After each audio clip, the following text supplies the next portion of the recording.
નમસ્કાર મિત્રો, સ્વાગત છે આપ સૌનું સિયારી ચેનલ ગુજરાતી સાહિત્ય વિદ નિકુંજ યુટ્યુબ ચેનલમાં. હું નિકુંજ પરમાર આપ સૌનું તહે દિલથી સ્વાગત કરું છું. તો મિત્રો, આજના વિડીયોમાં આપણે વાત કરવાના છીએ રાજ્ય સરકારના લાખો પેન્શનીય 5 માગોનો સ્વીકાર. તો મિત્રો, સરકારે 30 દિવસનું અલ્ટિમેટર. તો મિત્રો, તમને ખ્યાલ છે મિત્રો, ઓપીએસ સિસ્ટમ જે જૂની પેન્શન યોજના છે, જૂની પેન્શન યોજના લઈને મહત્ત્વના સમાચાર કહી શકાય. ઘણા લાંબા સમય સુધી મિત્રો ઓપીએસ સિસ્ટમના બાબતે આંદોલન શરૂ થઈ રહ્યા છે. આંદોલનમાં કરવામાં આવે છે, પરંતુ તેમની સફળતા હજુ સુધી મળી નથી. તેવામાં મિત્રો મહત્ત્વના સમાચાર મળી રહ્યા છે, તેના વિશે આપણે આ વિડીયોમાં ચર્ચા કરવાના છીએ. તે પહેલાં મિત્રો જોઈ શકો છો, વોટ્સઅપ ચેનલ, ટેલિગ્રુપ બંને બનાવ્યું છે, તેની લિંક ડિસ્ક્રિપ્શનમાં મૂકું છું. મિત્રો અવશ્ય જોઈન થઈ જજો. તમને આ ચેનલ પર શિક્ષણ જગતની સાથે સાથે સરકારી કર્મચારી, નિવૃત્ત કર્મચારી, પેન્શન ધારકો બાબતે, પગાર બાબત, ડીઆર, એચઆરએ અને તો કોઈ પણ અપડેટ આવે તો તમને જાણ કરવામાં આવશે.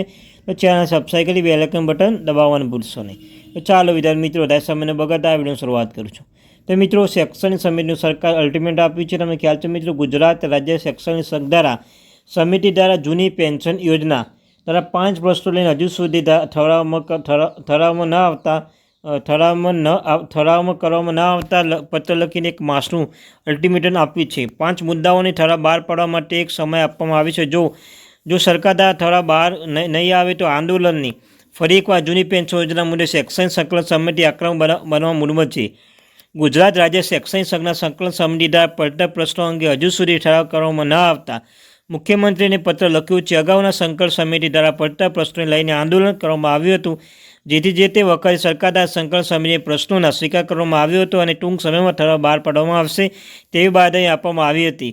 પરંતુ આ બાંયધરી આપ્યા બાદ હજુ સુધી સરકાર દ્વારા આ પ્રશ્નો લઈને ઠરાવ બહાર પાડવામાં આવ્યો ન આવતા સંકલન આપવામાં આવ્યું હોવાનું જાણવા મળ્યું છે.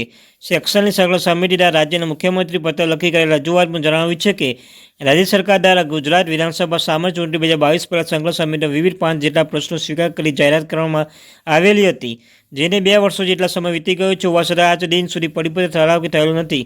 જો કે આગામી 1 માસની અંદર આ તમામ પરિપત્રો ઠરાવને નહીં કરવામાં આવે તો ન છૂટકે શૈક્ષણિક સંકલન સમિતિ દ્વારા ગોરીચિંતા માર્ગે આંદોલન કરવાની ચીમકી આપવામાં આવી છે.